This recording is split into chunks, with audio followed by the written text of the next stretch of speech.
Go. Was soll denn der falsche Geiz, Mann? Let's go. Ey, wir brauchen kein Intro, wir brauchen nichts. Jetzt.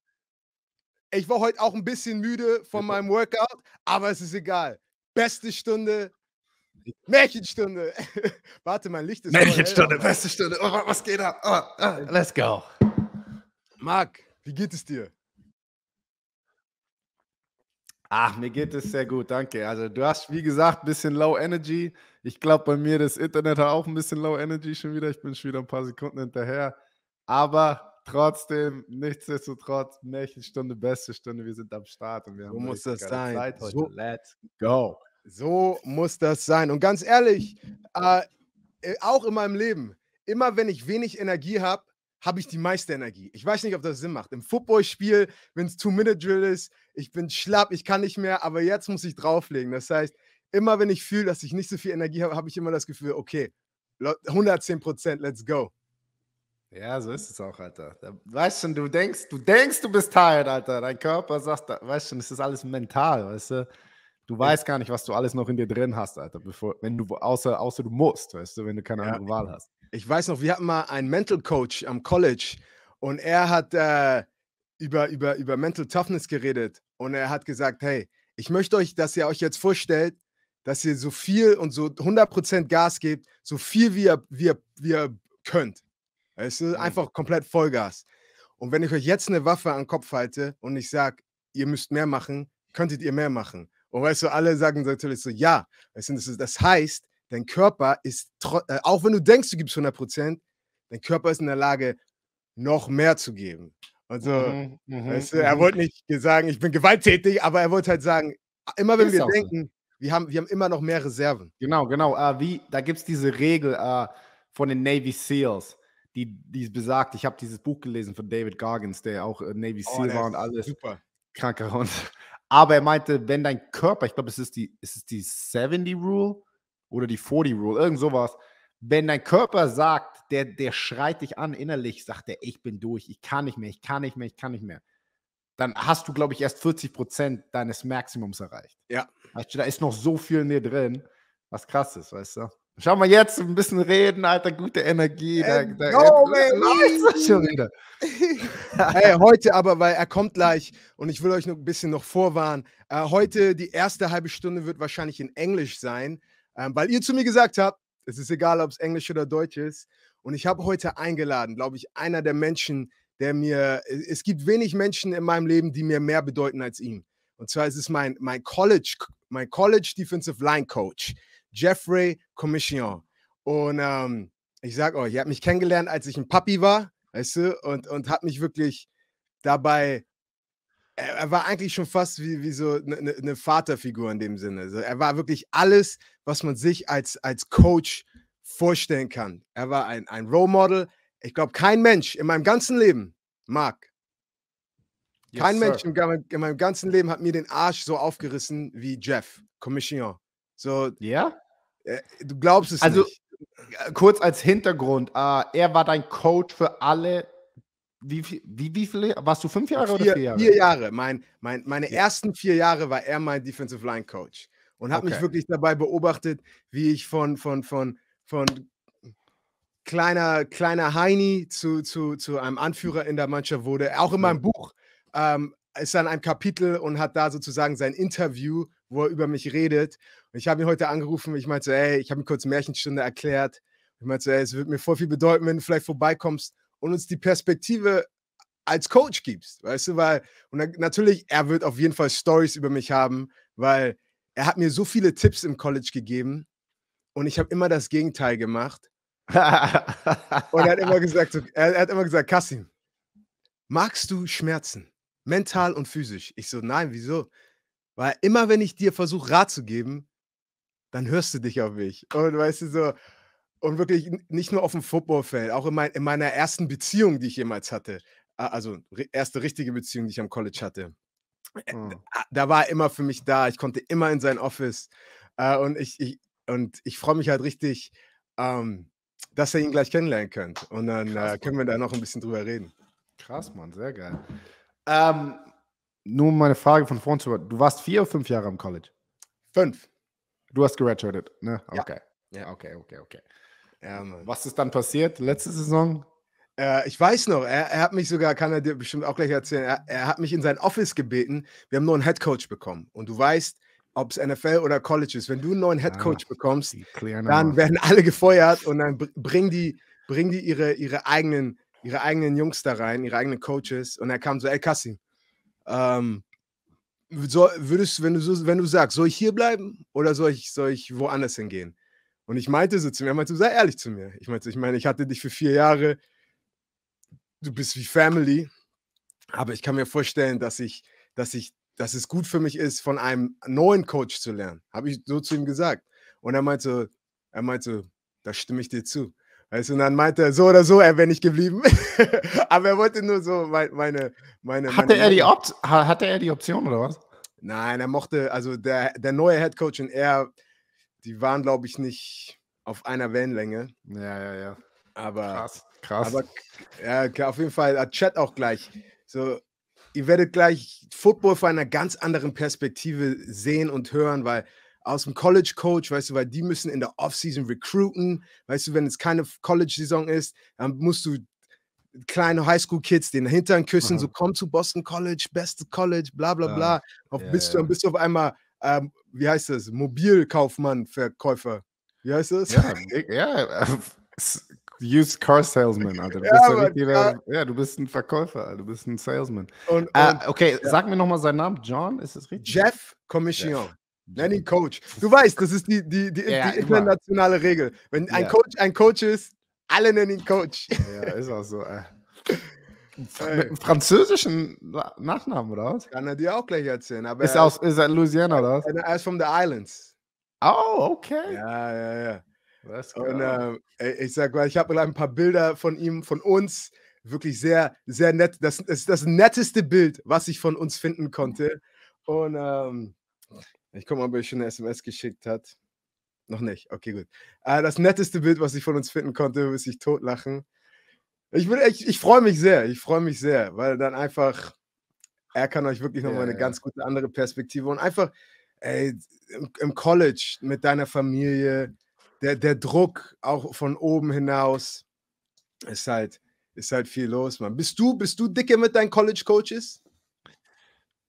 Muss ich ehrlich sein, eigentlich gar nicht. Ich hatte wann ist er gekommen? In meinem 3. Jahr erst. In meinem 3. Jahr. Meine ersten 2 Jahre im College waren ja echt ein Struggle so ein bisschen, aber im 3. Jahr hatte ich dann einen Linebacker-Coach, der mich verstanden hat. Er war ein cooler Coach im Sinne von, er ist auf jeden Spieler individuell eingegangen, so wie er gecoacht werden, was das Beste aus ihm rausgeholt hat. Und Robin Ross ist sein Name, cooler Typ, Mann. Und er hat mir auf jeden Fall meinen Play aufs nächste Level gebracht. Und mit ihm ab und zu mal auf Facebook mal hier und da eine Nachricht, aber so diesen Mentor, diesen Friendship, den du hast mit deinem Coach, nee, Mann. Schade eigentlich, Mann, weil das cool ist, Mann. Es ist auf jeden Fall, es ist special. So. Ja. Und mal gucken, ob er gleich, er ist schon da, er ist da. Immer wenn er da ist, er sagt immer, ei. Also wir werden gleich mal hören. Ich hole ihn jetzt mal gleich rein. Warte, er ist ready to go. Coach. What's up? Yeah.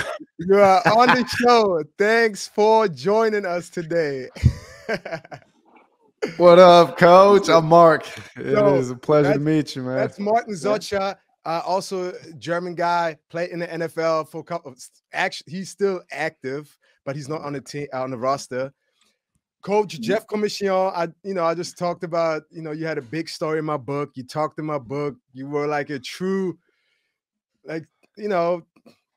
someone I just look up to and helped me navigate through college and life in so many ways. So thank you for being here today. Hey, it's a pleasure to be here, man. I appreciate it. So, and if everybody thinks this guy looks pretty rough and pretty mean, that's the happiest I've ever seen his face in my entire life. Oh, goodness. There's always, it's two different, like if you have a college coach, they're always, college coaches, right? So us being, now just have a true friendship, it's still weird sometimes to just see a happy coach in that sense. What do you mean? I'm always happy. I've always been happy. Well, you know what? I'm gonna start off right away because I looked up some pictures, the happiest Oh, geez. pictures I could find of us. Okay, so let me find them real quick. So this is a picture of right here. This is actually the first time we've seen each other. Sorry, I had to just blend it. I don't know. Can you see it? So Yeah, I see it.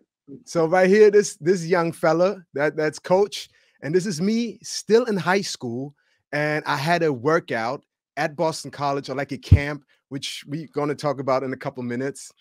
So this is where I actually met Coach for the first time. I was already scared for my life. The second picture I got right here is actually this is Coach. This is Luke Kuechly right here. This is me. This is Max Holloway, about to talk about him as well. And the happiest picture I have of me and my coach right here. So we out here in the defensive line huddle up, and this is Coach smiling.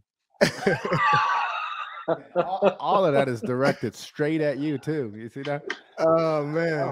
Oh, Kasim can bring some attention to himself now. What? No I don't know. But you know what? Usually we started off, especially when we have guests, kind of just, the floor is yours. Just kind of talk us about, how you grew up, where you come from, and where you are now. And then we're gonna hit you with a couple of questions, obviously, and some things that I think everybody would love to hear about. Okay. Well, I said Kasim has known me for a lot of years. I'm originally from the Virgin Islands, so I am, to my knowledge, the only college football coach, or Division I college football coach from the Virgin Islands. So,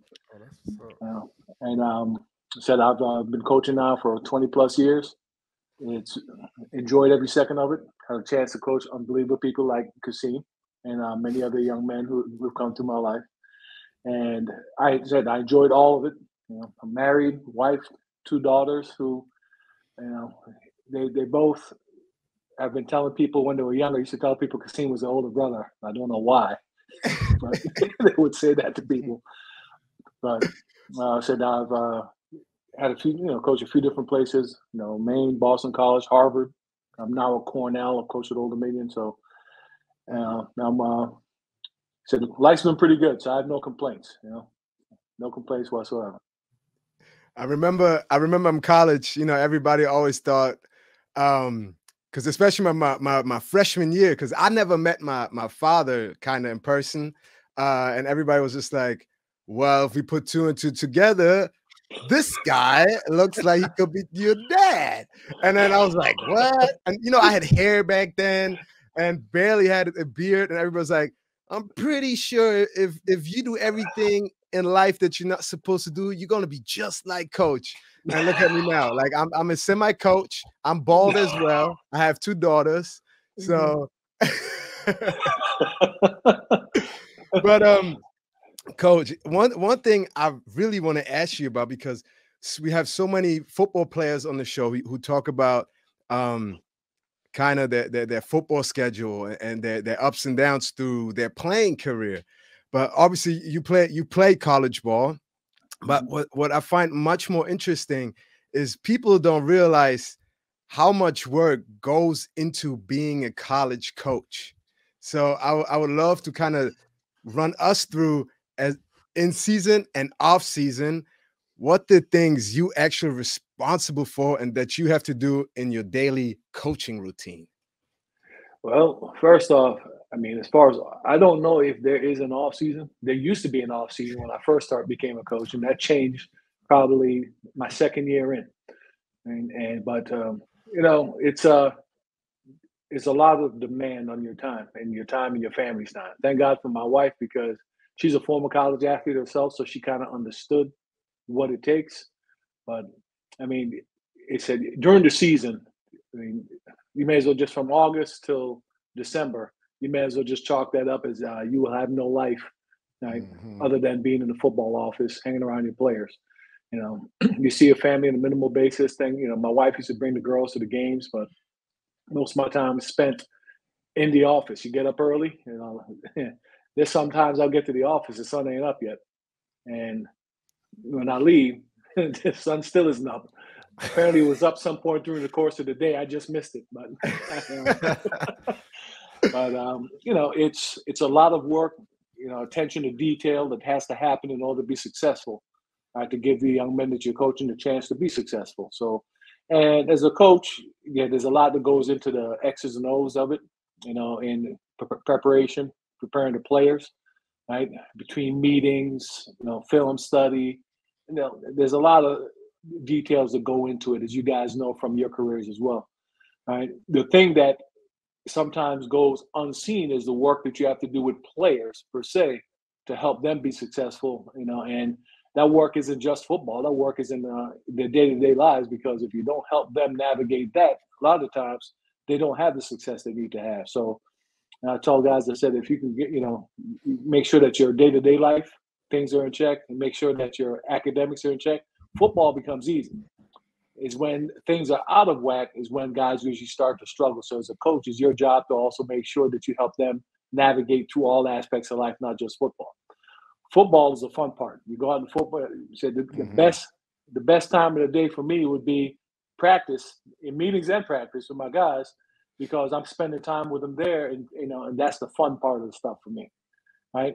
The rest of it is just work. Right. So, but the time with the players, that's when I really enjoyed it. Like all that work you do, the time you spend with them, preparing them, and then seeing them succeed. That's what you do it for. And you know, I have so many of my great college memories. You know, I remember my first game, and the first thing I think of is you waiting in the locker room and just congratulating me. You know, that I finally played my first game, and my first sack, my first big highlight, my first girlfriend, whatever it was. Like coach was always there. You know what I mean? So it's just like some of my greatest memories that go hand in hand with you being there. And you know how obviously you're a coach and you teach what you teach, but and I want to talk about more about it too.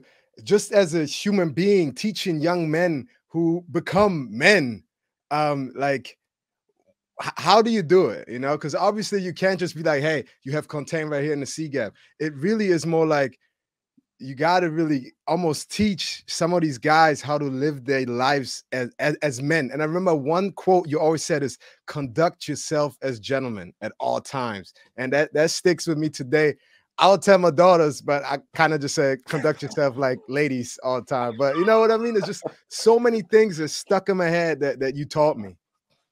Well, you know, that saying is something that I learned when I was younger, but it's and you know, as being a young man, first of all, you're a Division I football player. You step foot on college campus, you stand out. You're a little bit larger than the average human being. People kind of know who you are, and just by your appearance alone, some people may find you a little intimidating, right? And then you add the fact that too that you're also a person of color, right? That too can be a little intimidating for some people. So you always say conduct yourselves like men in the sense that just do what you know. We should say do what has to be done the way it needs to be done, and do it that way all the time. And gives you an opportunity to show people that you're more than what they see.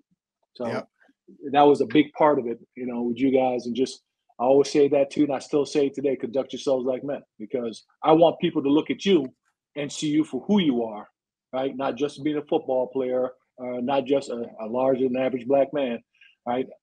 Right, a man of substance, right? And if people get the opportunity to see you in that manner, right, usually can build a good relationship with somebody. Right? So there's something about as far as now, I will say this now, Kasim, you brought up, we've shared a few memories. Now, first off, from a football standpoint, when Kasim first started playing for us, you know, sometimes he invented some defenses that we didn't have in the playbook. That's what we want to hear about, though.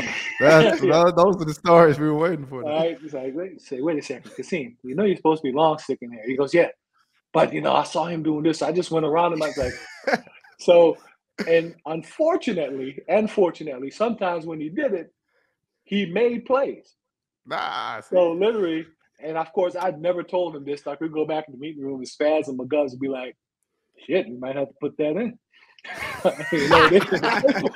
You might have to put it in. Actually, they're pretty good. But it's Look like at that. any young player with a learning curve, and we did quite a bit. Right? He had a general understanding, but he made some mistakes. But one thing he did do was when he made a mistake, he made it 1,000,000 miles an hour. So because of that, a lot of times something positive will come out of it. Right? But and the girlfriend thing, he never listened to me, because if he'd ever listened to me, half his problems would been over. I told him that more than once. Right? He didn't listen to me, so he had to deal with the issues that came along with it. I swear, everything this man ever told me, I was like, yes, coach, yes, and did the complete opposite, And I'm That's funny. Hey, glad let I me made my. let me ask Go one ahead, question real fast. Yeah. So you, coach, you talked about, we all love the X's and O's. Obviously, we all been in football like all our lives. Talk to us, like, especially for the people at home, about the recruiting process, because I feel like a lot of people don't understand that that's a big part of coaching too. Going to people's houses, meeting their families, and almost being a salesman. Like being a salesperson about, hey, come join our school and stuff. Like, can you talk about that process a little bit? Yeah, absolutely. The recruiting process is a big part of it, because first, if you don't find the right guys who fit who you are as a program and going to be able to accomplish the things you need them to accomplish, then you're not going to have success as a program. You got to have the guys who fit who you are. And so, how did you learn that? Like, because like football comes natural. Talking X's and O comes natural. So, how did you conduct yourself? Learn that, or is it to I learned it, I learned it. Well, first of all, we all have people who helped us along the way, mentors who taught us kind of how we have to go about doing things. And in learning the process, so to speak, is first off, you're going to look at somebody's film to see whether or not they have the ability to play at your level. But then you got to find out as much as you can about the person that's going to be coming there to play for you. And one, how important is playing football to them, right? Because if that is not important, then it's not going to be a match that works. But the character of somebody is extremely important, because if they don't have the right character, they don't have a love of the game, first off. But if they're people who, are not willing to put the work in, somebody who, isn't committed to the game, somebody who's a person of character, because character, when it's 4th and 1 and the game's on the line, character shows up. Right? No. Because guys who don't have character, they'll fold. Guys who have character will find a way to grit it out and fight through. So those are things you're looking for in a person. And when you get a chance to meet families and see what they're about, it gives you an opportunity to see a little bit more about the individual, who he is and what he's all about. And Kasim's situation was a little different in the sense that he was up at Kimball Union, and it was over there from Germany, which I could relate to in a sense, because being from when I left Virgin Islands after I was a sophomore in high school. So I've been on my own since my sophomore year in high school. So the fact that he was willing to take that chance to try and accomplish a goal that he set for himself, I could relate to, and I said, okay, I like that. And every person I talked to, unsolicited, would be, he has a quality. He's an unbelievable young man. You're going to love having him in your program. And when people who aren't even affiliated with the football part of things are willing to stand on the table for somebody, that tells you a lot about that individual, right? Because I've been in situations where I've gone recruiting young men and I will talk to opposing coaches about players as well. Okay. Because a lot of times coaches may say, oh yeah, he's a great player, this, that, the other. I'm like, all right, tell me a little bit about his character. And they'll be like, oh, yeah, he's a good kid. I'm like, yeah, he's a good kid? What does that mean? And literally, I've been in a school where I sat down a coach, unbelievable kid, in a school in Pennsylvania. And I got oh, yeah, he's a good kid. Like, most of the time, if he's a good kid, everybody's like, oh, absolutely. But I went to the very next school, 10 minutes away, the one that rival schools, talked to the coach about it, say, tell me about this kid over the first school. He's like, man, he is an unbelievable player. He does this, he does that. Man, if he could just keep his damn self out of trouble off the football field. I'm like, really? And he's like, yeah. And then I was like, see, those are the things. So you have to do your homework and make sure. Now, I'll give you a great example. Kasim, one of Kasim's teammates. I am in his house. I'm not going to say who it is, Kasim. I'll tell you the name some other time. So I'm in his house. It's mom, his dad, grandma, aunt. I mean, so we were in the house, and so his cousin happened to be actually plays in the NFL right now, and was a really good player in high school. So I'm at the house, and when this young man was, he's doing well now, but when he was younger, he used to run with a rough crowd. Mm. So I'm in this house, and he's like, "Hey, you going to see my cousin tomorrow?" I was like, "Yeah, I'm going over tomorrow to see him." He's like, "Yeah, man, he's a really good player, man." I was like, "Yeah, I know. He's doing some big things." So, is he a good kid? And of course, he's like, "Yeah, he's a good kid." Grandma threw him under the bus immediately. Grandma's words is, "That boy ain't worth a damn." He wasn't worth a damn when he was younger, and he still ain't worth a damn. And when he said that, our boys, because his teammate just put his head down and shook it. I was like, well, Grandma just said we might be taking him off the list. Did y'all know? Not to recruit. Huh? Did y'all take him off? Oh, no. He was a younger kid at the time. No, he ended up going to a big time school. Oh, okay, I got you. He didn't want to cross the Mason-Dixon line and come up south to come up north, I should say, to play football. But at one point, he had decommitted from the school he was at. So your teammate comes just like, "Hey, he's gonna give you a call, man. He needs to find a home." I'm like, "He's gonna come up to Boston College?" He's like, "Yeah, he's looking for a home." I was like, so shortly after that, my phone rings and it's him. He's like, "What's up, coach?" And I said, "Hey, so what's your plan right now?" He goes, "I'm just trying to find a home." I said, "All right, you can tell me right now, are you really gonna come up to Boston College?" He's like, "Man, I'm just trying to find the right fit, coach." I'm like, "Okay." So we chatted for a little bit. A couple of days later, he committed to an SEC school. Right? So I said, "Hey, you do your homework. You find guys who are the right fit." And not that he wouldn't have been a great fit at BC, but if Grandma wouldn't have stand on the table for me, I don't know too many other people that will. Grandmas don't lie, man. Yep. I said he got his life together and is doing a great job with everything he's doing right now. But it was one of the eye-opening experiences. When you go on the road recruiting, you do your homework on guys, find the right guys. Right? Anybody can be an advocate for you. Hey, Batman was an advocate for Andre Williams when you took him to BC. Coach, Coach Ryan Day and I were at his game and had a rain out, so we went under the bleachers to wait for the rain to stop. And there's a dude under there wearing a Batman blanket and eating a hot pretzel. So he starts walking over toward us, and I remember mumbling to Ryan saying, "Hey, here comes Batman." He comes over, he's like, "You guys here to see Andre?" I'm like, "Yeah." "Oh, he's a great kid, works hard, does this, does that." I mean, he's just standing on the table for him. So it's like, all right. So he leaves, the game's over. Andre and those guys, they win the game. So we speak to his coach afterwards. It's like, all right, tell us about Andre. "Man, he's a great kid, works hard, does well in the classroom. Everybody loves him, this, that, the other." So I remember we were driving back that night because we were playing the next day. And I said to Ryan, "Hey, guess what, Ryan? What? The Batman was right." You never know who's going to be an advocate for you in recruiting, too. It's true, so man. it's like, if you're a prospect, you better make sure that you're doing things the right way, because you never know who's going to stand at the table for you or will let people know who you really are. That's real. Me and Bjorn always talked about it, and we've pretty much just said, it's not hard to do the right thing. And if you do the right things, people notice it. And once they notice it, they will tell people, say, "Hey, this guy just does the right thing. He's not a knucklehead," which I've probably been called a million times by you.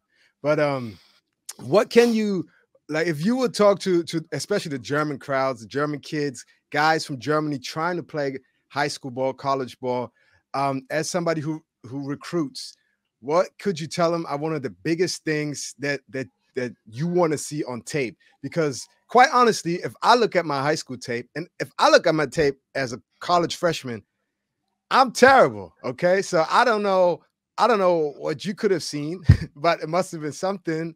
But like you said, character, I guess that helped me out a little bit. But character is huge. But the other thing too is you got to look at someone's ability, right?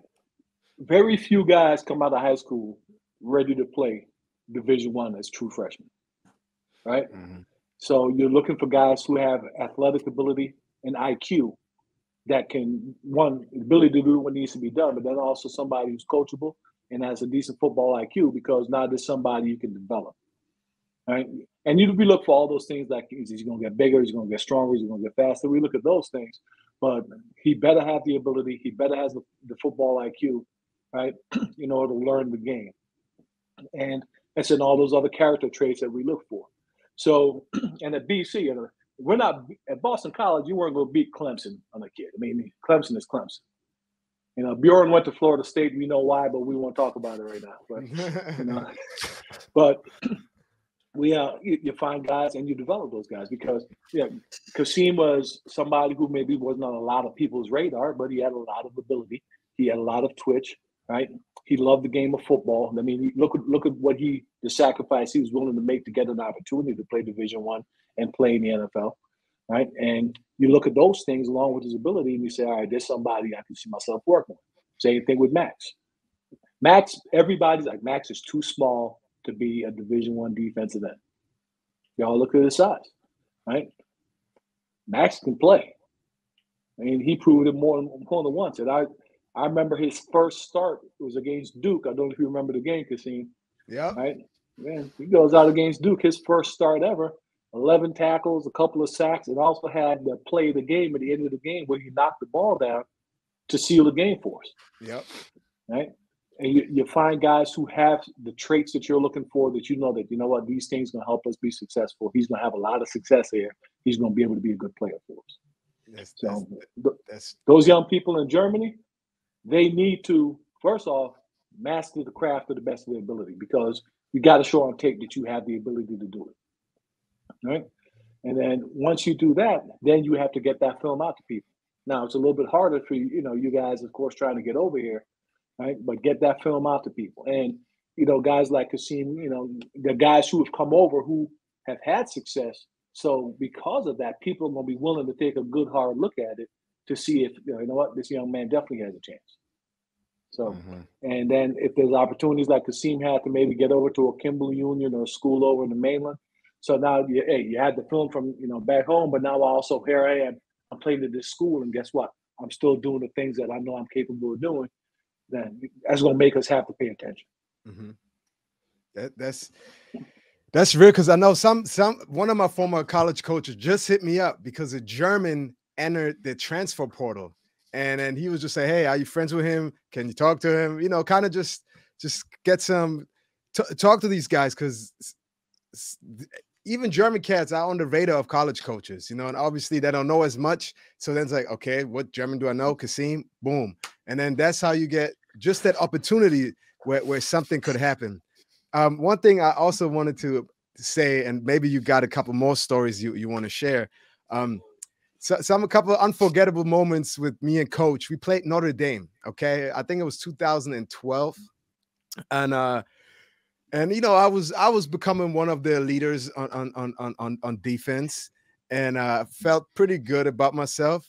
And Coach told us before the game, if they come out in tray, so a tight end and two receivers on one side, Kasim, get in the 9 technique. So what he's saying, get outside of the tight end, because they're going to run stretch that way, and you do not want to lose contain.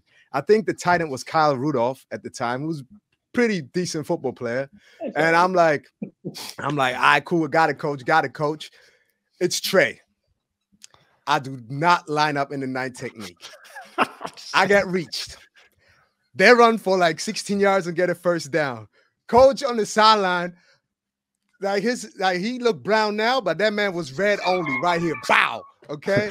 And then this man just like, Kasim, get here, put my back up in, and then just go crazy. And the first time it happened here, I lost my composure. So I yelling back at him, okay?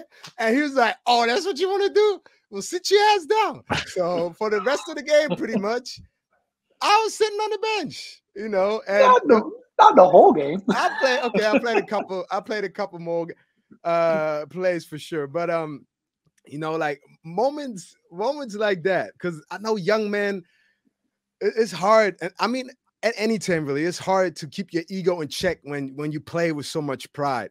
But how do you deal with that, holding young men accountable, obviously letting them know, hey, we need you, but at the same time, kind of handle those situations in general, because I wasn't the only guy who ever had a meltdown like that, and I sure won't be the last one. So how do you go about that?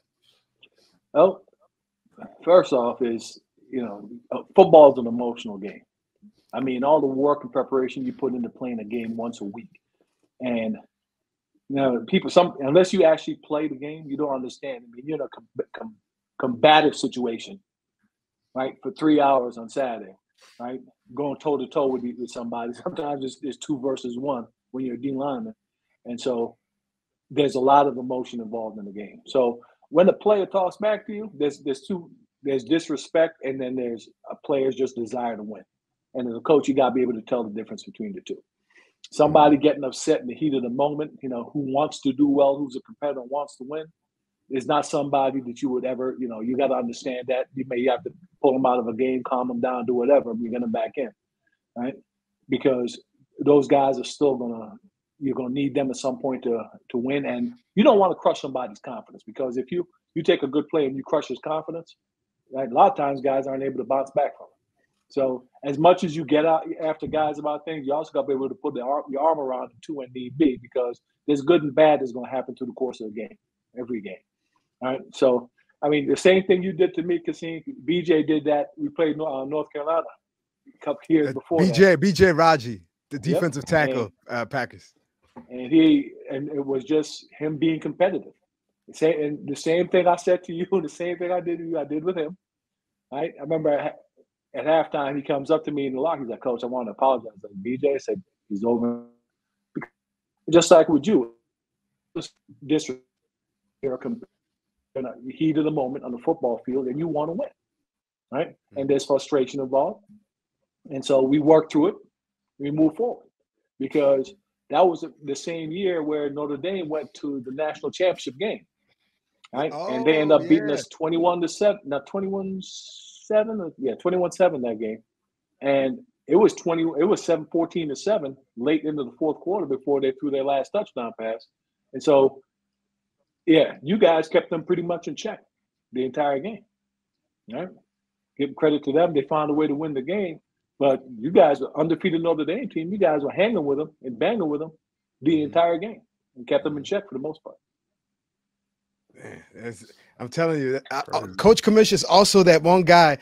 The entire defensive line, we just 3 and out. We good. We all get to the sideline. Everybody's happy. Everybody feeling good. We sit on the bench, and Coach Kamish is like, "I'm gonna need you guys to calm down," and has a whiteboard where you usually draw the plays on, and smashes it, and the whole D-line is like, "Yo, like, we all calm, like, my man, why you breaking the board?" Or like literally the next morning, I might have stayed not in my room, and it's literally 6 a.m. Okay, it's Sunday, and I'm walking over campus, and Coach Kamish is getting to the office, and he gets out the car, and I'm just getting home, and you make this awkward eye contact, like, "Yep, I remember." And you don't say what, and you just I remember. I'll see you in 3 hours. You and your partner in crime, I've caught doing that. Your boy Max caught both y'all. Now, I won't say why, right? Obviously, you didn't get enough rest that night, right? But it's guys like you, Max, right? Ron, BJ, I mean, all you guys, Alex Albright, all of you, Demeek, Caleb, Mehdi. It's guys who, and who I've had a lot of success with as a coach because of the man you are, right? There's growing up that needs to take place, but you're willing to work through that with guys like yourselves, because you know the kind of men that y'all going to be when it's all said and done. Not just the kind of players, the kind of men. Now, here you are, a father too, husband, right? Father, and doing some great things in your life, right? And all of you guys are doing well for yourselves. And so when you see those things as a coach, it makes it all worth it. Right. I have Mark. You can ask questions. I have 2 more real questions. I really want to. Hey, I'm just enjoying the show, man. This is I great. got Coach Commish in the building today, man. But obviously, you were one of the guys. You've witnessed Luke Kuechly's college career. Okay, you've seen him as a freshman. We came in together, and kind of just. I have a bunch of Luke stories, but as a coach, from your perspective, how did you guys as a coaching staff realize, like, wow, like this kid can play? And then kind of, obviously one of the greatest linebacker college careers, and then obviously played great in the NFL. How was just watching and seeing Luke grow as a player from your perspective? Well, actually, it's funny. I was chatting with him a couple of days ago, just checking in on him, see how he's doing. He was driving back to Ohio for his grandmother's 90th birthday party. And well, Luke, just like all you guys, quality young man, and along the lines you talked about recruiting, doing your homework on people. One of Luke's the person probably advocated the most for Luke was an opposing coach, because we thought he was a hell of a player. We was like, this kid's pretty good. But he played against Don Bosco his senior year. And I remember Coach McGovern, of course, recruited in New Jersey. And Coach Toll, who was the head coach at Bosco at this time, whose son actually played for us at BC, Brian Toll. Coach Toll said to Coach McGovern, hey, all these players on there, the guys are on scholarship, getting scholarships to go to these different schools. He goes, Billy, he was the best player in the football field. Right? And so unsolicited, he said that to Coach McGovern, knowing that Luke was somebody we were recruiting. Luke he's a different cat now. Yeah. On the football field, the game slows down for Luke more so than it does for a lot of people. And we had one year we played Notre Dame. It was the same game. Remember the game when Max intercepted the screen pass to Notre Dame? Yeah. All right, the same game. I don't know if you remember this. They ran a hook and lateral in that game. Notre Dame did. They ran a hook and lateral, and Luke ran past the hook and tackled the lateral. And he ran past the hook.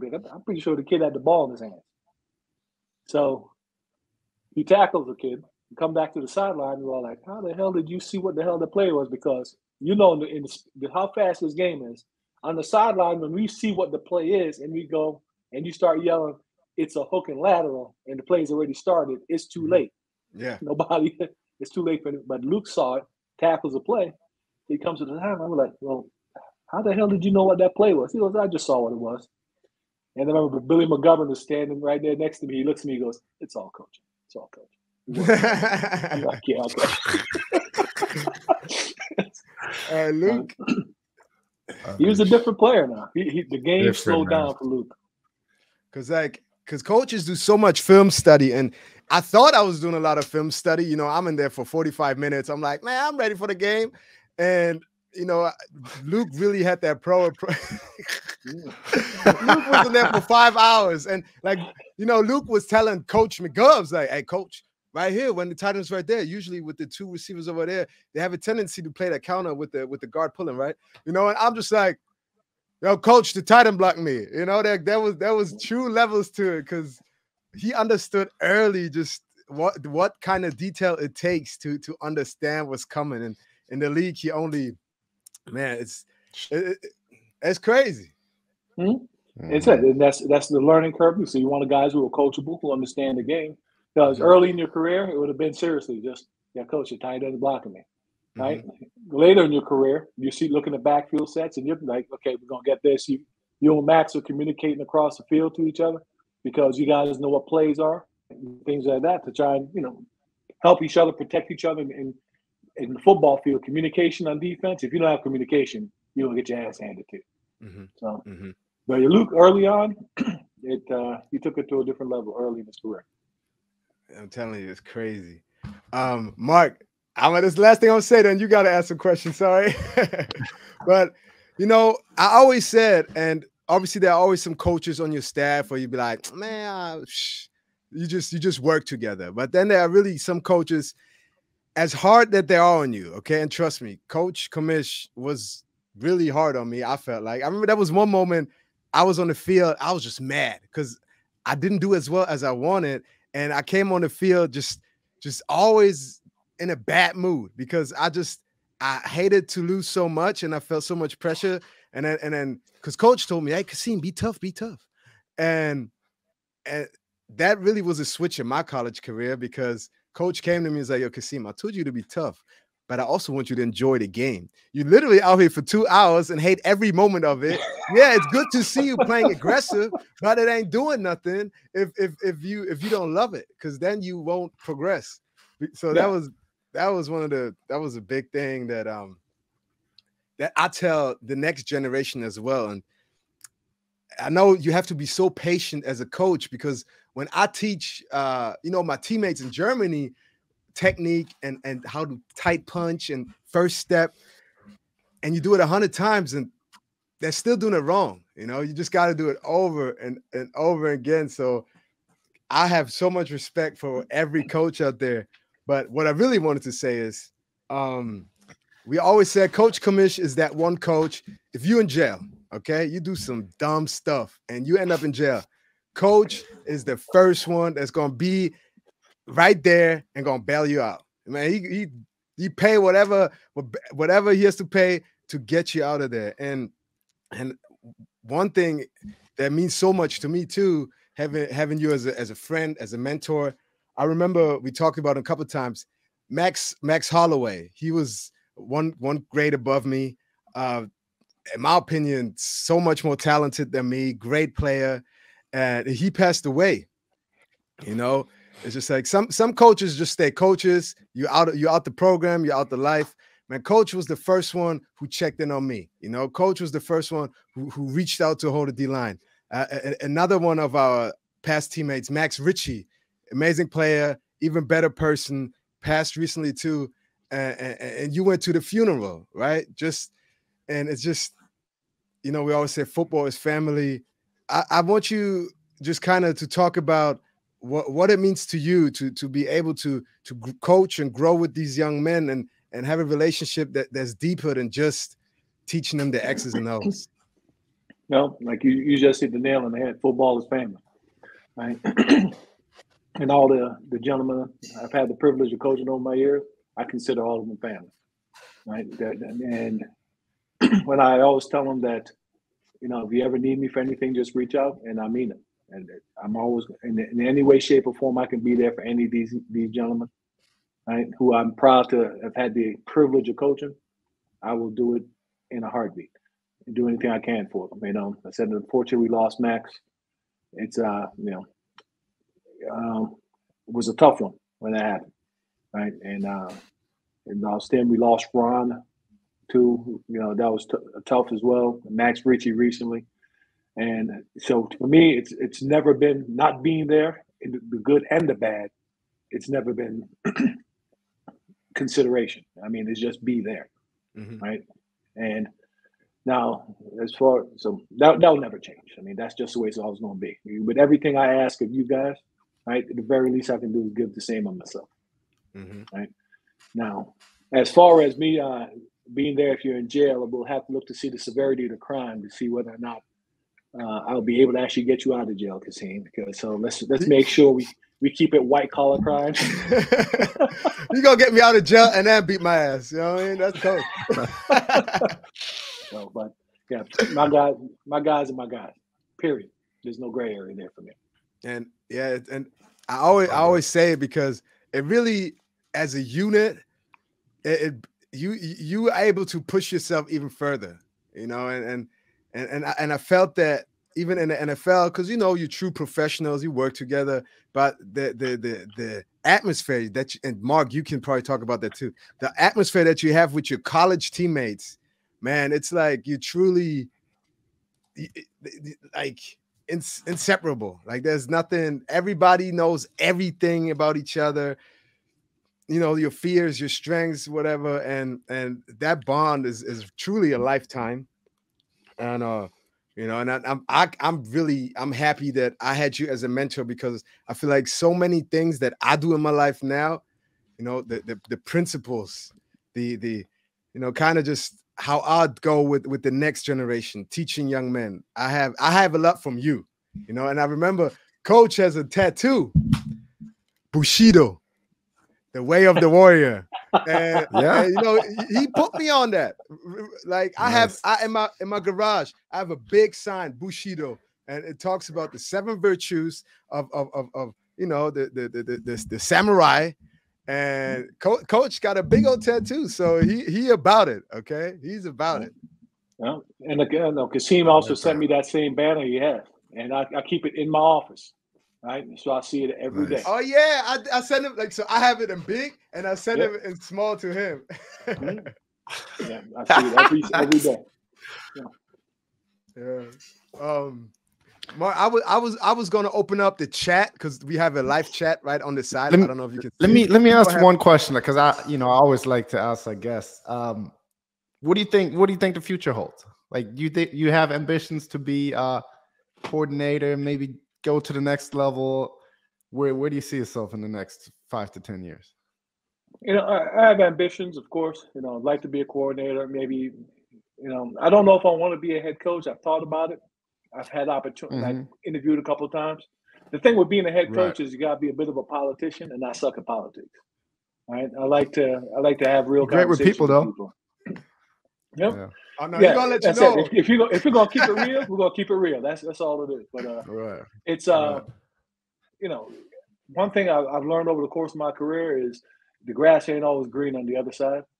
So as you try to advance in your career, you better make sure that you're doing it for the right reasons. First off, it's going to be my family. If it's a better situation for my family, because if not, right, sometimes the environment you're in is exactly the environment you need to be in.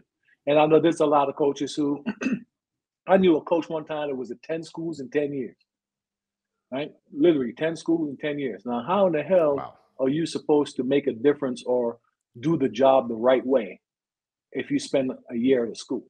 It takes a while to build something to get it to where you want it to be. So in order to do that, you have to be committed to it. You got to put the time in. You know, so I'm not about chasing certain things. I'm not going to be, you know, just chasing the golden goose. I'm going to make sure it's the best situation for my family. And two, if I'm going to be at any school, I'm going to be there to get the job done right. So, you know, if I could do those things, I could put my head on the pillow at night. That's well said.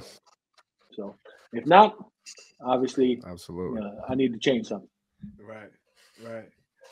But yeah, I was going to open up the chat a little bit. If you have some questions for Coach Commish, go hit us with some questions. I can ask you maybe 1 or 2 questions from the people that are watching. And then, you know, I told you 20 to 30 minutes, but obviously I was lying. You know, I'm shocked to hear this, Kasim. Oh man, hold on. I'm gonna go read some questions real quick. Because I know a lot of people would probably love to have you. I would love to have you in Germany as a coach, man. I might, you know, but I know maybe once your kids go to college. Wait, are they going to college already? Now, one is in college. One's a junior in college. The other one's still in high school. A junior? Yep, you're an old man now, Kasim. So, you know, my memories of coaches' kids, they were like, what, 3 and 5, 3 and 6 or something? Yeah, they were young. They were young. Yeah, JC was. Hold on. Ooh, let's see, Kasim. The youngest was probably about 4 or 5 when you met him. Yeah, he was that young. JC's about 10. We were actually talking about you and Max and Steve DeVito the other day. Yeah, because they were talking about that time the 3 of y'all came over to my house to pick something up. Right, and it's dark, and I'm sitting there just having a little dinner, and you guys come in the house and Max walks over to my fridge, opens it up, and just starts looking in the fridge like he lives in the place. That's what we do. Football's family, you know.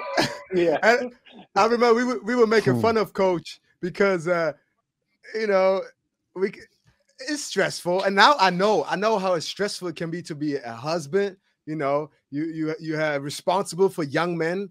You have a lot going on, and like, man, we went to his crib. We thought we about to eat steak or something.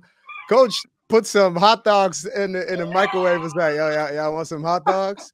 And then just sat down, and it was just like, you know, it's like this is what being adult is like. This is it.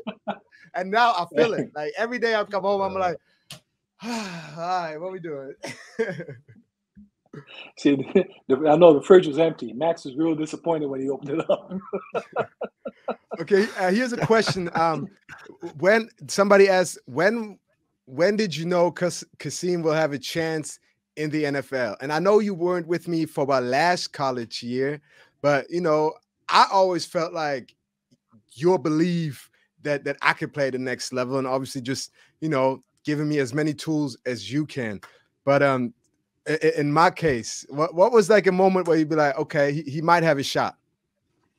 I think your junior year, I mean, you always had ability, but your junior year, the second half of the season of your junior year, you and Mehdi at the time really started to kind of take control of the DN positions, and where you guys were making plays, like you were forcing issues that, you know, that made other opposing quarterbacks uncomfortable, right? And you know, I'll go back to Virginia Tech. You know, Logan Thomas is a starting quarterback, and you're beating guys in the edge. You had that strip sack where you didn't recover the fumble, but that's another discussion for another time. But you know, just you took the game to a different level. Then that's when you started. So the game slowed down for you a little bit, and you started to now to play at a different level and making plays and impacting the game. And that happened. That whole second half of that season, you guys, that's what you did. And I remember the last game of that year was against NC State. Yeah. And I think it was Sean Glennon was a starting quarterback. And he spent a lot of that game, you know, on the ground because you, Mehdi, just decided, you know what, right? Let's go get him. And you know, of course, I didn't hit after the game. My wife's telling me, she goes, all they kept talking about the entire game is how the two DNs from BC, right, are all over this dude, and they don't have an answer for it. So, you know, by that, you know, your junior year, that second half of the year is like, all right, yeah. And the switch is turned on. He's ready to go. I think as a coach, that's one of the greatest feelings, because this man been beating it into me for 3.5 years, okay? And it's just like, I feel like I was a late bloomer, but once it clicks, like it truly clicks. And I know even in Germany with my teammates, when I tell them something, and then they do it right one time, and then they do it right all the time. It's I don't know why it is like that, but to me, I'll be so happy, man. And I remember Max, he was a high school coach, and he taught these kids. And at his funeral, one of his high school players told the story how Max taught him this pass rush move, that the shock and skate that coach taught us. And he did it wrong. And then one time when the game was on the line, it just clicked. And then Max told me, I remember Max telling me that story. Like that was one of his greatest feelings, just seeing how you just trying to give knowledge, and then you just see, boom. It wasn't that hard, was it? Nice. Yeah, man. But Coach, I kept you here for like 50 minutes. I really appreciate your time. Thank you so much. You have to, one of these days, I'm telling you have to come out to Germany, check it out. I'm gonna make sure one team flies you out, and maybe you give a clinic or something, because I'm telling you, it's the energy from Germany. I don't know if you saw the NFL Munich game.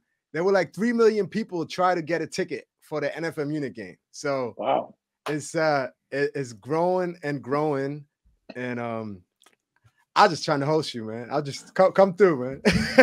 Hey, one of these days it's gonna happen. The thing is, you guys keep doing what you're doing, because if you guys aren't doing what you're doing right now, right, there's a lot of young people out there who won't even consider this as an option for them. Right. So, what you guys are doing, you make sure you keep doing it. Appreciate you, Coach.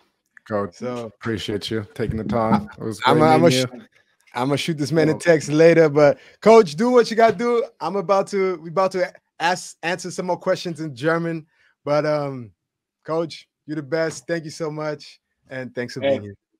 Thank you, fellas. I appreciate it, man. Thank you. Thanks, Coach. All right, take care, Coach. Take care. Das war Coach der. Also ist wirklich ein Ehrenmann wie kein anderer. Ey, ich sag dir, ich hab so viel Die schlimmsten, die schwersten und die besten Erfahrungen habe ich wirklich mit Coach zusammen gemacht. Und der ist voll heiß. Und es ist so wichtig, solche Menschen im Leben zu haben. Weißt du, was ich meine? So wirklich Menschen, Ja. wirklich einen Mentor an der Seite zu haben, der einfach das Beste für dich will. Und du denkst, Digga, was will er von mir? Weißt du, wie oft ich ihm einfach ins Gesicht schlagen wollte? aber er wollte halt, ist halt wirklich, ist gute Zeiten, Mann, gute Zeiten. Sehr gut, sehr gut.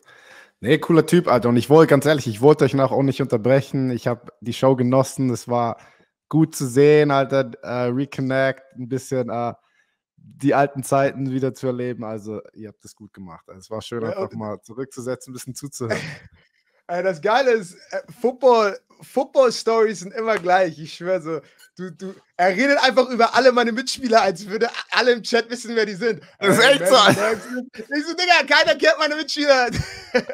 Aber Coaches labern einfach so, ja. Und dann, ich weiß doch, Second Quarter against Notre Dame, I remember. Ich so, tschüss, Digga. Ja, dachte ich mir auch. Aber nee, ist cool, Mann, ist cool. Ja, sheesh, Alter. Aber ich weiß nicht, ob er verstanden hat, dass ich auch Deutsch bin. Ich habe ihn erzählt. Alles klar, okay.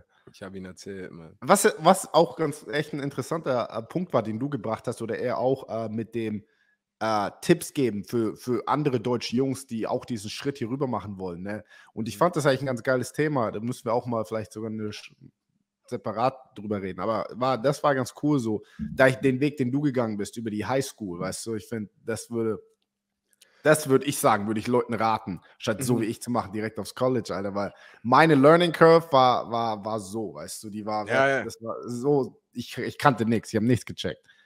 So wie du gemacht hast damals auf Highschool und alles und dann dadurch diesen Recruiting-Prozess zu starten, verstehst du? Dort sehen dich natürlich mehr Coaches und du hast einfach diese Exposure. Ist halt nochmal einfacher, aber ja, mega. Also du hast ihn bei dem Camp damals kennengelernt, bei einem Boston College Camp? Guck mal, alle großen Colleges haben Football Camps, okay? Genau. Ich weiß doch, das hat $350 gekostet, dafür 3 Tage mitzumachen, weißt du? Und da sind aber dann alle Coaches vom Boston College. Natürlich, jedes Kind, das da hingeht, lernt etwas, aber alle College-Coaches können jetzt die ganzen Talente da angucken. Und ich meine, Neuengland, die Staaten sind jetzt nicht dafür bekannt, die besten Footballspieler zu produzieren. Aber wirklich die besten Colleges im Nordosten kommen alle dahin. Division 1, Division 1 AA. Und dann gucken die gucken einfach uns zu, wie wir uns bewegen, wie wir laufen eine 40, wir machen Vertical, wir machen 7-on-7, wir machen Pass Rush. Und die gucken uns einfach zu. Und dann, ich weiß noch, bei diesem College Camp, das bis dahin wirklich das Schwierigste in meinem Leben war. Ich dachte, oh, tschüss. Ich kann nicht mehr. So, jetzt als NFL-Spieler, das war Walkthrough. aber damals kamen auch mehrere Colleges zu mir und haben mir ein Stipendium angeboten. So, hey. Echt jetzt? Ja, zum Beispiel. University of New Hampshire. Okay. Aber die sind Division 1 AA. Und die haben mir gesagt, hey Kassim, wir hatten Bock, du als Tight End. Weißt du, weil ich ja auf Tight End gespielt. Okay, ganz kurz Timeout. Ja. Hattest du so direkt aus der Highschool keine Offers? Ich hatte 3 Offers. Du hattest, okay, 4, erzähl mal kurz. 4.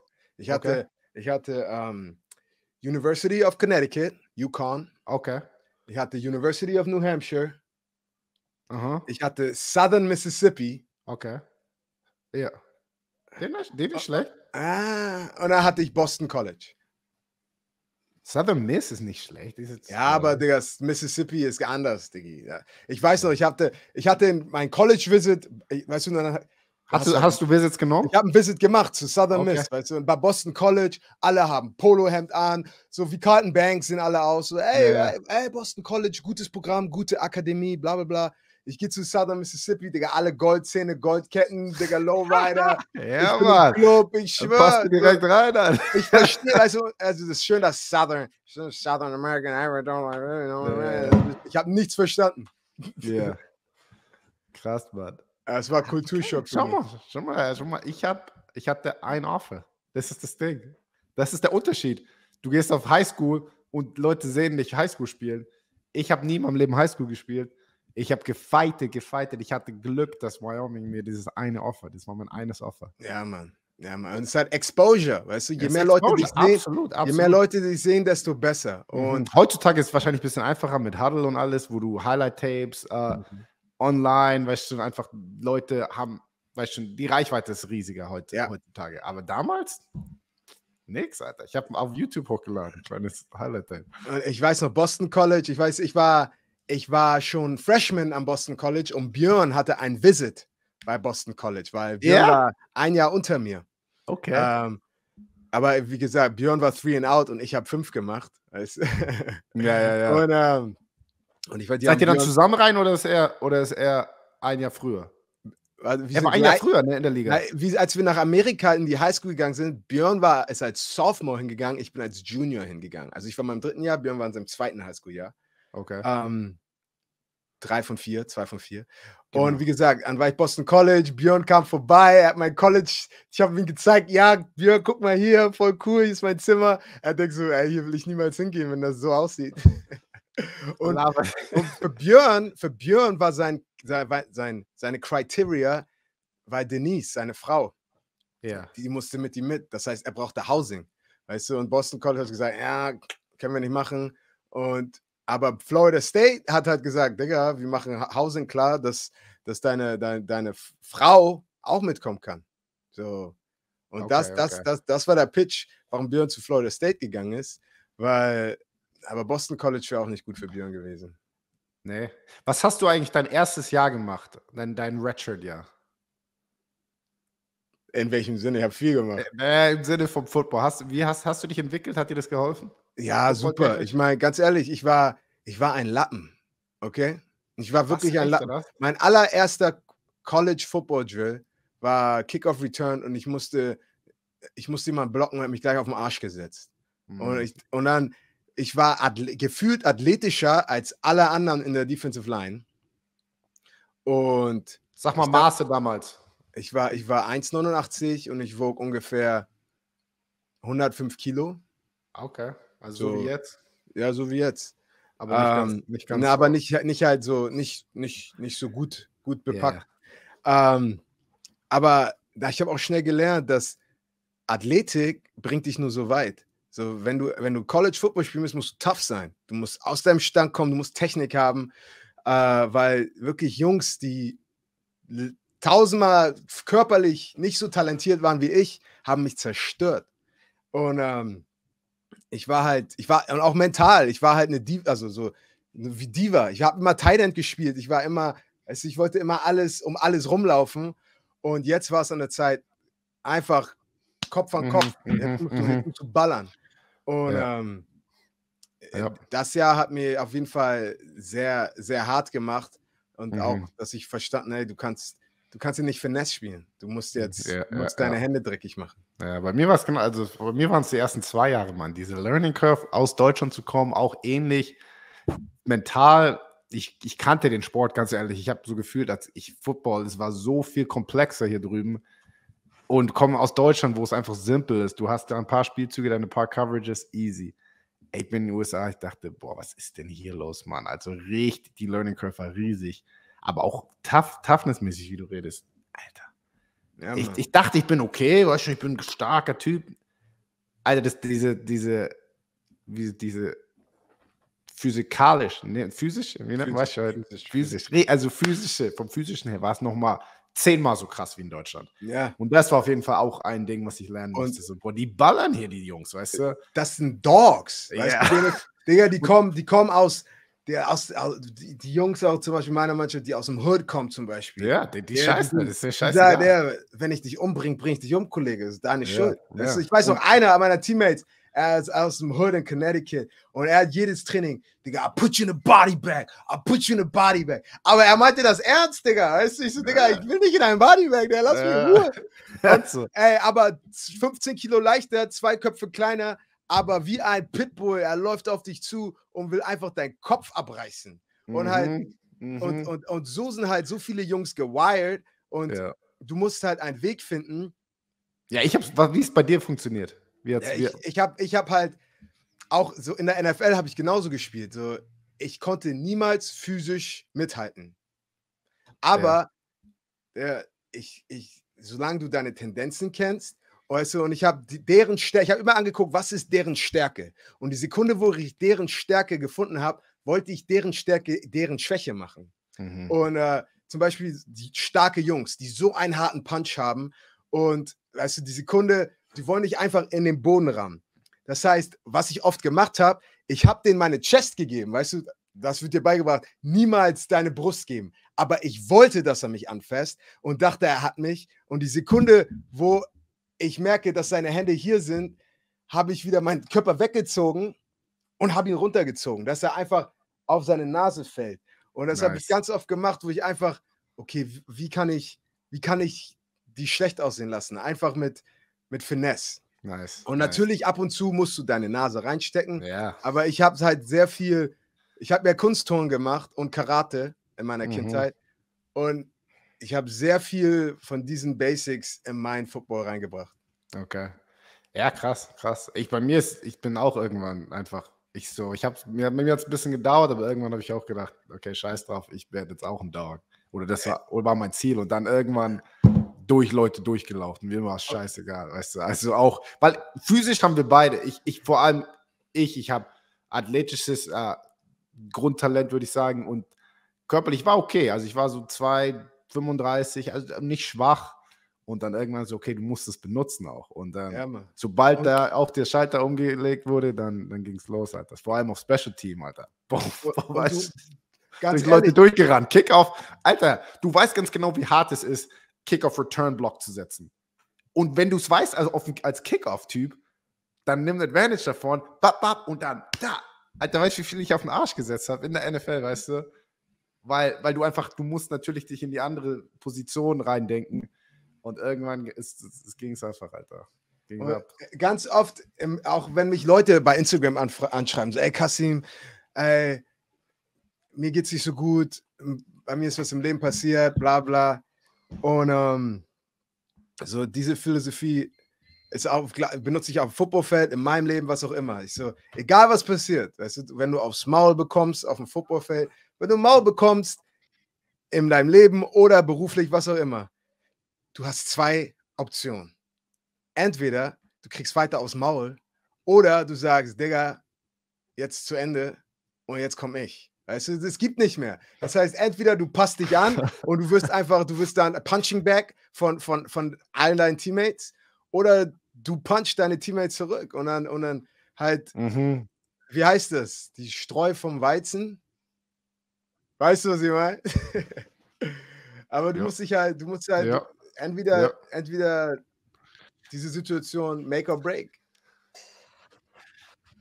Ja, absolut. Also, es war das schöne Schlusswort jetzt. Ich will dir noch ganz kurz die eine Frage beantworten. Die ist ganz gut. Ganz witzig. Welche Frage? Kassims Body Count im ersten College-Jahr. Ihr seht Body Count im ersten College-Jahr. Ja, die meinen, wie viele Leute ich umgehauen habe auf dem Footballfeld, Digga. Nein.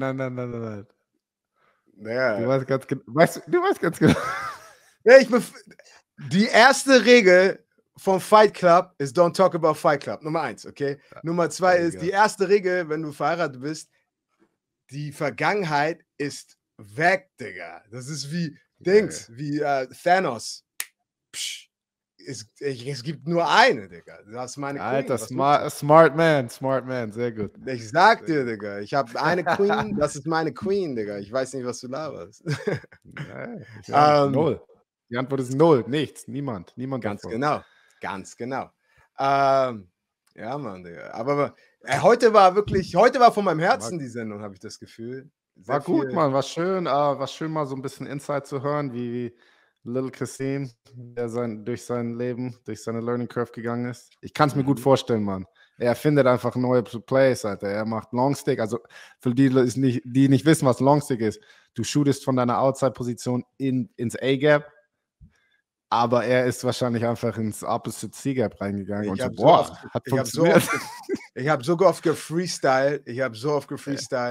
Aber schön zu hören, Mann. Das ist cool. Mein Coach, nicht mein Coach John Payton, aber ein anderer Coach hat auch immer gesagt, so, ey, at the end of the day, if you make the play, ain't nobody gonna say nothing, okay? Exactly, Aber wenn du einen Fehler machst und nicht das Play machst, alle Finger gehen auf dich. It was your fault, okay? Das heißt, und das machen auch viele gute Footballspieler aus, dass sie wissen, wenn sie die Chance, das ist kalkuliert, weißt du? Das ist, absolut. jetzt weiß ich ganz genau. Und guck dir mal die Hälfte aller Interceptions in der NFL an.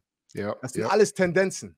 Absolut. Die Cornerbacks, die denken, okay, das ist jetzt eine 80% Chance, dass er diesen Ball wirft. Jumpen einfach was, weißt du? Und dann werden sie beim nächsten Spielzug für einen 80-Yard-Touchdown gebeten, weil sie wieder irgendwas gessen, weißt du? Also klar, das ist eine kalkulierte Risk, das ist Football, Mann. Du musst ab und zu Risk-Taker sein, um Play zu machen. Und ja, das ist das Wort zum Dienstag. Ja, alle sagen, ich soll dich jetzt loslassen, Digga. Jetzt haben wir gerade 900 Leute gucken zu, Digga. Nein. Hast du mein Bankdrücken-Video heute gesehen? Ich hab's gesehen, ja. Ich hab gesehen, wie du hast du nicht bekommen. Frag mal jemand, ob dich jemand spotten kann, Alter. Was machst du? Ja, ich hab nie Spot, normalerweise, aber ich dachte, einen kriege ich noch raus. Und dann. Aber ey, in der Sekunde, das Letzte, was du machen kannst und nicht machen solltest, ist nervös werden. Weißt du, weil ganz viele machen dann hier so, bla bla bla, und dann verletzt du dich. Das heißt, direkt auf die Brust, auf die Hüfte. Haben Leute das gesehen? Leute ein bisschen komisch geguckt, ein bisschen. Keiner guckt komisch, ich war sehr professionell. Boom, boom. Casual, ich sage, excuse me, can you help me real quick? Psch, das war's. Aber ich habe schon andere gesehen, die kriegen ihr Weight nicht on. Help! Help! Nice. Schön. Okay, schön, dich zu sehen. Schön, dich auch zu sehen. Ich muss Vollmaschine jetzt. Ich habe noch 20 E-Mails, muss ich beantworten. Ey, Vollmaschine-Business ist gerade Boom! Booming, baby! Ey, hast du dein Workout heute schon gemacht? Ich hab's noch nicht gemacht. Nope. Machst du? Ja, ich krieg's busy, Alter. Wie gesagt, ich habe mein Schwiegerpapa hier, der ist heute noch hier, der fliegt morgen wieder zurück nach Wyoming. Muss mit ihm heute noch ein bisschen was unternehmen, aber hoffentlich, es wird vielleicht ein Late-Night-Workout heute Abend, nachdem die Kiddies im Bett sind. Get it in, man. Ich muss, Alter. Leute, Vollmaschine, Alter. Vollgas, Mann. Es ist richtig. Ich bin noch nicht ready, Resultate zu zeigen, aber es wirkt schon. Ich muss sagen, das Programm wirkt, Mann. Gut aus. Und ey, am Ende des Tages, 90% der Menschen ist egal, was bei dir im Leben los ist. Und 10% sind froh, dass du diese Sachen hast. Weißt du, was ich meine? Ja. So, unser Coach hat immer gesagt, ey, 90%. Coach Pistacchi. Hat er gesagt? Ja, Coach Pistacchi, der hat das immer gepredigt. Immer gepredigt, dass er sagt, 90% of people don't care that you have problems and 10% are happy that you have those problems. Exactly. Ja. Und das hat Coach Rob Ryan immer bei uns gesagt. Guck mal, alle Coaches trickst du uns aus. Ich schwöre, die sagen alle das Gleiche, wie so, oh, Digga, beste Zitat. Okay, also, Brudi. Hade Wackerlem. Sag Wir es. sind raus. Danke, dass ihr da wart. Morgen Primetime, bla bla bla. Vollmaschine, Bizeps. Warte. Okay, jetzt.